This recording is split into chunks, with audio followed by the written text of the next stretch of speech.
So Imperial Guard platoons. A lot of people are confused by platoons. They don't know what to take in a platoon, and they don't know, you know, what to do with them. How to use them in the game. We'll start by what to take in a platoon. I like to take the same heavy weapon and the same special weapon throughout the entire platoon. So, for example, a squad will have a rocket launcher and a plasma gun. And then my command squad will also have a rocket launcher and a plasma gun. Plasma pistols, I try to give one sergeant in platoons that have plasma weaponry. Try to give one of them a plasma pistol. Every sergeant in my army at least has a bolt pistol. Bolt pistols are 2 points. There's no reason not to take that. You're stuck with a pistol. Might as well make it a slightly better one. As far as lieutenants go, I kind of give my lieutenants free reign as to what they take. One of them has a bolter. Another one has just a plasma pistol, and then I have Chenkov. I like to also take standards, less for actual gameplay reasons, and more because I just really like the way a flag looks on the battlefield. Particularly Cadian flags. I started out with Catechan flags because I wanted the Catechan box set, but I have now made the switch to all Cadian flags. It looks 10 times better. Sorry, Catechans, but your flags just aren't that great.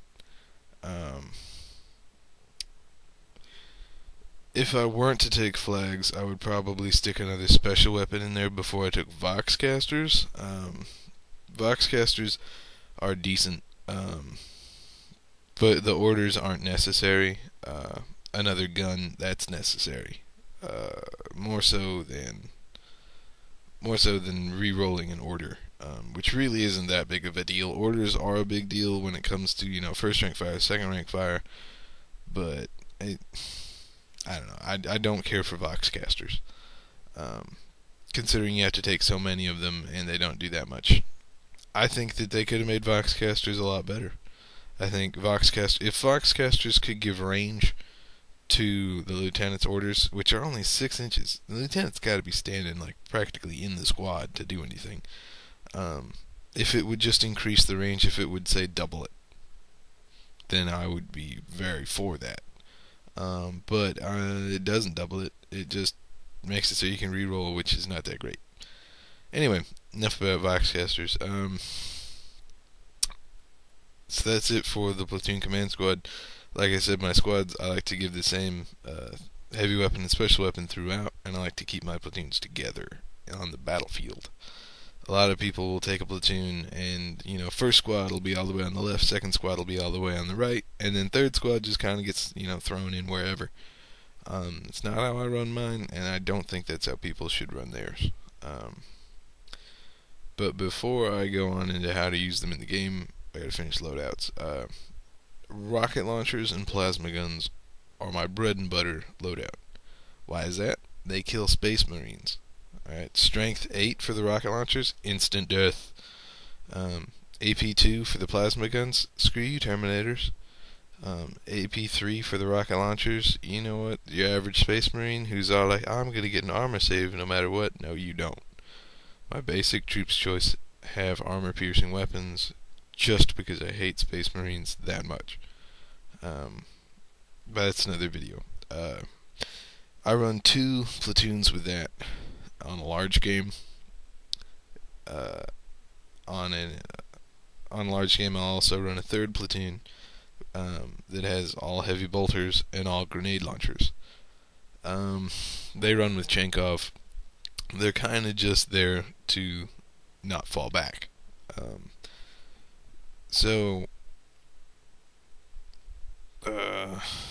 First and second platoons, which are the rocket launcher and plasma gun platoons, they'll hold the flanks.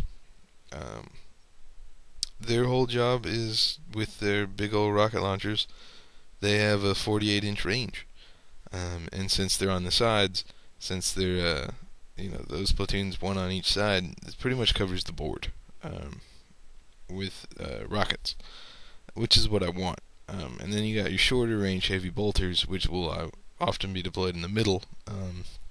That way, their heavy bolters can cover the entire board as well, because 36 inches, if put in the middle, should be enough to cover just about everywhere.